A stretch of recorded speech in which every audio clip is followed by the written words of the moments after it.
আমি এখন দাঁড়িয়ে আছি সেই ব্রিটিশ আমলের তৈরি করা বাড়ির সামনে, যে বাড়িটি একটা সময় ভারতবর্ষের গভর্নর জেনারেল লর্ড ক্যানিং বানিয়েছিলেন। মানে ভাবতে পারছো, একটা সময় এই মাতলা নদীর উপর দিয়েই ইউরোপের যে বাণিজ্য জাহাজ সেগুলি চলাচল করতো, আর এখন দেখো কি অবস্থা। একদিন সেই ঈশ্বর যতীন্দ্রমোহন ঘোষ তিনি নাকি এখানে ভূতের অস্তিত্ব টের পেয়েছিলেন। আর এটা হচ্ছে সেই তখনকার আমলের যে কাঠের দরজা, খুব সুন্দর একটা ডিজাইন করে বানানো ছিল। Hey, what's up friends? It's Uday and welcome to another new vlog. বন্ধুরা, ব্রিটিশরা আমাদের ভারতবর্ষ ছেড়ে চলে গেলেও আমাদের ভারতবর্ষের নানা প্রান্তে ব্রিটিশদের তৈরি নানা স্থাপত্য ছড়িয়ে ছিটিয়ে রয়েছে। তবে তাদের মধ্যে কতগুলি স্থাপত্য যত্নে রয়েছে এবং কতগুলি স্থাপত্য অযত্নে রয়েছে। আজ আমি তোমাদেরকে ব্রিটিশ আমলে তৈরি এমন একটি বাড়িতে নিয়ে যাব যেখানে একটা সময় বাস করতেন ভারতের গভর্নর জেনারেল লর্ড ক্যানিং। তো আমি এই মুহূর্তে দাঁড়িয়ে আছি সুন্দরবনের প্রবেশদ্বার ক্যানিংয়ে। এই যে সামনে দেখছো, এটা হচ্ছে ক্যানিং স্টেশন। এই ক্যানিং স্টেশন থেকে এখন আমি যাব সেই লর্ড ক্যানিংয়ের বাড়িতে, যেটি এই ক্যানিং স্টেশন থেকে মাত্র 1.2 কিমি দূরত্ব অবস্থিত। তো এই যে দেখো, এটা হচ্ছে ক্যানিং স্টেশন। মোটামুটি ছোটোখাটো একটা স্টেশন বলা চলে। ক্যানিং হাউসে তোমাদেরকে যদি যেতে হয়, তোমরা শিয়ালদা থেকে একদম সরাসরি ক্যানিং লোকাল ধরে ক্যানিং স্টেশনে নামবে। অ্যান্ড দেন স্টেশনে নামার পরে যে স্টেশনটা দেখছো তার বাম দিক দিয়ে যে রোডটা, সেই রোড দিয়ে তোমাদের ঢুকে যেতে হবে। স্টেশনের সামনে যে মন্দিরটা দেখছো, সেই মন্দির থেকে যে বাম দিকের একটা গলি, সেই গলি দিয়ে আসলে তোমরা এরকম একটা শিব পার্বতীর মন্দির দেখতে পাবে। সেখান থেকে সোজা বাম দিকে তোমাদেরকে চলে যেতে হবে। ক্যানিং স্টেশন থেকে ক্যানিং হাউসের দূরত্ব খুব একটা বেশি না, তাই আমি পায়ে হেঁটেই যাচ্ছি, না হলে এখান থেকে টোটো ধরে নিতাম। পায়ে হেঁটে যাওয়ার উদ্দেশ্য হচ্ছে একটাই, সেটা হচ্ছে তোমাদেরকে এর চারিপাশের যে প্রকৃতিটা দেখাবো তাই। এই যে দেখো, এ হচ্ছে ক্যানিং লোকাল, যেটা শিয়ালদা থেকে এসেছে। ক্যানিং স্টেশনের প্ল্যাটফর্মটা যেখানটায় শেষ হচ্ছে, ঠিক সেই সোজা ডান দিকে যে রাস্তাটা, তোমাদেরকে সেই রাস্তা ধরে ঢুকে যেতে হবে। এখান থেকে ডিস্টেন্স খুব একটা বেশি দেখাচ্ছে না, 650 মিটারের মতো দেখাচ্ছে। এই যে ক্যানিং শহর, এটা দক্ষিণ 24 পরগনা জেলার একটা মহকুমা শহর। এবং এই যে ক্যানিং নামটা, এটা ভারতবর্ষের গভর্নর জেনারেল লর্ড ক্যানিংয়ের নামানুসারে করা হয়েছিল। ভেবেছিলাম দুপুরবেলা আসবো, কিন্তু প্রচণ্ড গরম ছিল তাই আসিনি। এখন ঘড়িতে সময় বিকেল 5:05। তা সত্ত্বেও এখানকার টেম্পারেচার এই মুহূর্তে 35 ডিগ্রি সেলসিয়াস। মানে বুঝতেই পারছো, একদম মানে পুরো আগুনের গোলা।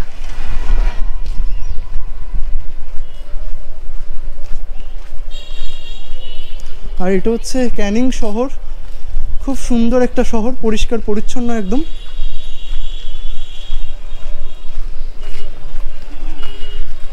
ক্যানিং স্টেশন থেকে প্রায় 10 মিনিট পায়ে হেঁটে আসার পর ফাইনালি এখন আমরা এসে পৌঁছলাম লর্ড ক্যানিং হাউসের সামনে। যে এখান থেকে দেখা যাচ্ছে একদম এটা প্রায় ভগ্ন প্রায়। এখন আমরা একটু সামনে দিয়ে ঢোকার চেষ্টা করব। এই হচ্ছে গেট, এদিক দিয়ে ঢুকতে হচ্ছে।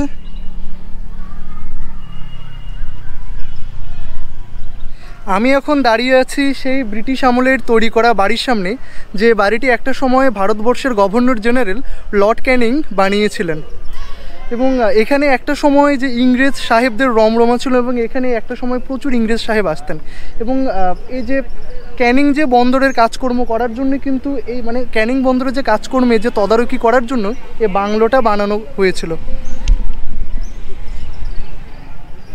আর উপরে দেখছো ওই জায়গাটা একটা মানে ব্যালকনি ছিল দোতলার উপরে, যেটা এই মুহূর্তে ভেঙে গিয়েছে। এদিক দিয়ে এখন একটু ভিতরে ঢোকার চেষ্টা করি।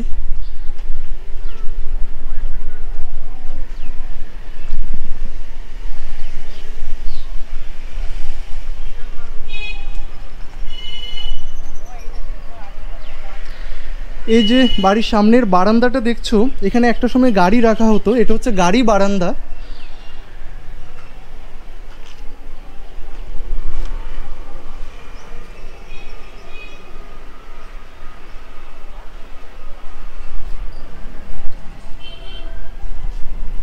আর এই হচ্ছে ভেতরে প্রবেশের জন্য সিঁড়ি।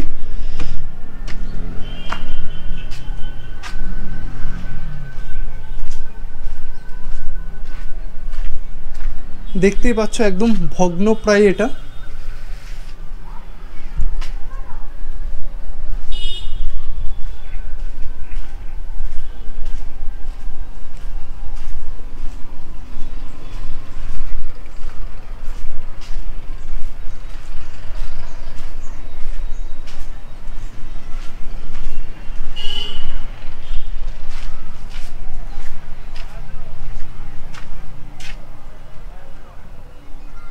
এই যে দেখো এখানে প্লাস্টারের আর কোনো প্রায় অবশিষ্ট কিছুই বলতেই নেই, একদম পুরো এখান থেকে প্রায় সব খসে খসে পড়ছে। আর এই যে বট, অশ্বত্থ গাছ একদম পুরো এটাকে ঘিরে রেখেছে।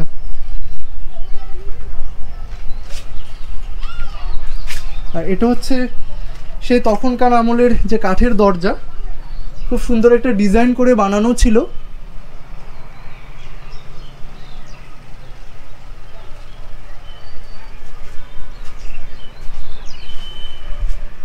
এখানে একটা সময় প্রচুর দামি দামি আসবাবপত্র ছিল, যেগুলি এখন ইংল্যান্ডের রাজপ্রাসাদে রয়েছে। এখান থেকে দেখো আমি ভিতরে দেখানোর চেষ্টা করছি।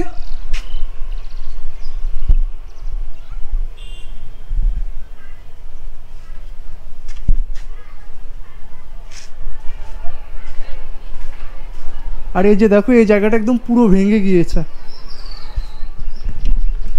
এই যে দেখো এখানে কি লেখা রয়েছে, দক্ষিণ চব্বিশ পরগনা জেলার মাতলা নদীর তীরে লর্ড ক্যানিং ভারতবর্ষের শেষ গভর্নর জেনারেল ও প্রথম ভাইসরয় 1856 থেকে 1862 সালের মধ্যে একটি অট্টালিকা নির্মাণ করেন, যেটি ক্যানিং হাউস নামে পরিচিত।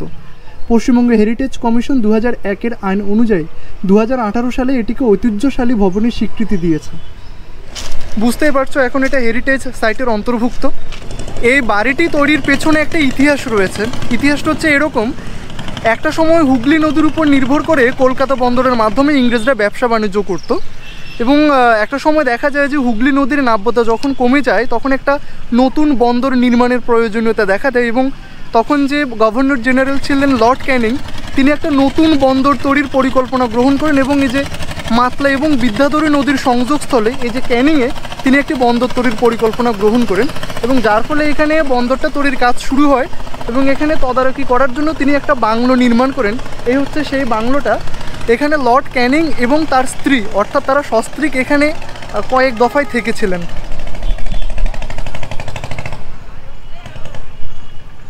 ইতিহাস অনুসারে লর্ড ক্যানিংয়ের যে ওয়াইফ ছিলেন, তিনি এখানে এসে এই জায়গাটার প্রেমে পড়ে যান। এই যে সুন্দরবন অঞ্চলের এত সুন্দর আবহাওয়া, এত সুন্দর প্রকৃতি, তাই তিনি এখানে বসে বসে নাকি অনেক ছবি এঁকেছিলেন, এবং যে ছবিগুলি এখন নাকি ইংল্যান্ডের রাজপ্রাসাদে দেখতে পাওয়া যায়।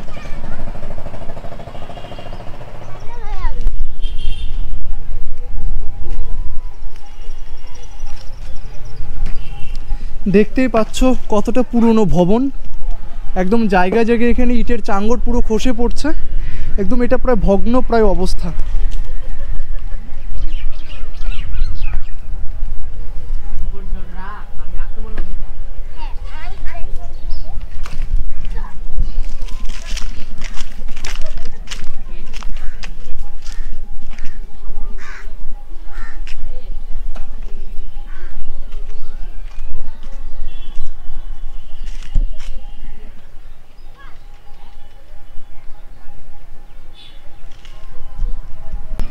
আঠারোশো 1861 সালে লর্ড ক্যানিংয়ের ওয়াইফ ম্যালেরিয়া আক্রান্ত হয়ে কয়েকদিনের জ্বরে কলকাতাতে মারা যান। এরপর লর্ড ক্যানিং শোকাহত হন এবং তিনি চাকরি ছেড়ে দিয়ে লন্ডনে চলে যান। এরপর ইংল্যান্ডে 1862 সালে লর্ড ক্যানিংয়ের মৃত্যু ঘটে। এরপর এই যে তার ঠিক কয়েক বছরের মধ্যেই এই যে ক্যানিং বন্দর, এটা কিন্তু পুরোদমে কমপ্লিট হয়ে যায়, এবং এখানে একটা সময় যে ইউরোপ থেকে জাহাজ আসতে শুরু করে, এবং কয়েক বছর ব্যবসা বাণিজ্য চলার পর এখানে দেখা যায় যে মাতলা নদীর নাব্যতা কমে যাচ্ছে। তো মোটামুটি এখানে কয়েক বছর যখন বাণিজ্য চললো, একটা অভিশপ্ত রাত, সেটা হচ্ছে 1867 সালের 1 নভেম্বর ভয়ানক আকারের একটা ঘূর্ণিঝড় হয়, এবং এই ঝড়ে পুরো এই যে ক্যানিং বন্দর এটা একদম ধূলিসাৎ হয়ে যায়। তারপর থেকেই এই যে বাংলো এটা এভাবে দাঁড়িয়ে আছে। 1867 সালের ভয়াবহ বন্যার পরেও এখানে এই যে বন্দরটা চালু রাখার জন্য অনেক রকম চেষ্টা করা হয়, কিন্তু পুরোপুরি ব্যর্থ হয়, এবং 1872 সালে এটা পুরোপুরি একদম বন্ধ হয়ে যায়। এখানকার যারা স্থানীয় মানুষ তাদের সঙ্গে কথা বলেছি আমি, এবং তাদের থেকে যেটা জানার চেষ্টা করেছি সেটা হচ্ছে যে এখানে আদৌ কোনো ভৌতিক কার্যকলাপ ঘটে কিনা। তবে প্রত্যেকেই বলেছেন না, এখানে কোনো ভূতের কোনো অস্তিত্ব নেই। তবে একজন প্রবীণ ব্যক্তি যার থেকে আমি জানতে পারলাম সেটা হচ্ছে যে এই যে যখন বন্দরটার যখন পুরোপুরি একদম বন্ধ হয়ে যায়, বিশেষ করে বন্যার পর, তখন এই যে এই বাড়ির কেয়ারটেকার ছিলেন ঈশ্বর যতীন্দ্রমোহন ঘোষ, তিনি এই বাড়িটা কিনে নিয়েছিলেন, এবং তিনি এখানে তার ফ্যামিলি নিয়ে একটা সময় বসবাস শুরু করেন। এবং কয়েক বছর যাওয়ার পর একদিন সেই ঈশ্বর যতীন্দ্রমোহন ঘোষ তিনি নাকি এখানে ভূতের অস্তিত্ব টের পেয়েছিলেন। অনেকটা হচ্ছে এরকম, একদিন কোনো এক যে মাঘী পূর্ণিমার রাতে ঈশ্বর যতীন্দ্রমোহন ঘোষ তিনি নাকি দোতলার যে ব্যালকনি সেখানে বসেছিলেন এবং তিনি হঠাৎ করে দেখেন যে বাড়ির সামনে দাঁড়িয়ে আছে ক্যানিং এবং তার স্ত্রী। তো কয়েক মিনিটের জন্য তিনি নাকি একদম পুরো বাকরুদ্ধ হয়ে গিয়েছিলেন। তো যাই হোক, জানি না এটা সত্যি কি মিথ্যে, হলেও হতে পারে। এতক্ষণ তোমাদেরকে যে মাতলা নদীর কথা বলেছিলাম, আমি এখন সেই মাতলা নদীর উপর নির্মিত ব্রিজের উপরে দাঁড়িয়ে আছি। নদী বলতে দেখো, এই যে এরিয়াটা একটা সময় পুরো নদী ছিল, পরবর্তীতে এই এরিয়াটা একদম পুরো ভরাট হয়ে যায় এবং এই জায়গাগুলোতে মানে মাছের ভেরি বা কৃষি জমি বানানো হয়। এবং এই যে দেখছো এদিকটা টোটালটাই ঘরবাড়ি, অ্যান্ড এই যে সামনে দেখা যাচ্ছে ওদিকটা কিছুটা ম্যানগ্রোভ ফরেস্ট। মানে ভাবতে পারছো, একটা সময় এই মাতলা নদীর উপর দিয়েই ইউরোপের যে বাণিজ্য জাহাজ সেগুলি চলাচল করতো, আর এখন দেখো কি অবস্থা।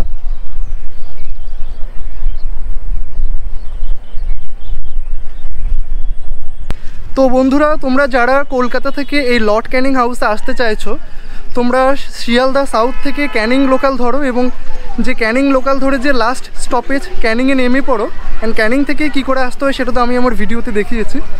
তো ভিডিওটি কেমন হয়েছে তোমরা কমেন্ট বক্সে অবশ্যই জানাবে, আর ভিডিওটি যদি ভালো লেগে থাকে তাহলে তোমরা লাইক কমেন্ট শেয়ার করবে।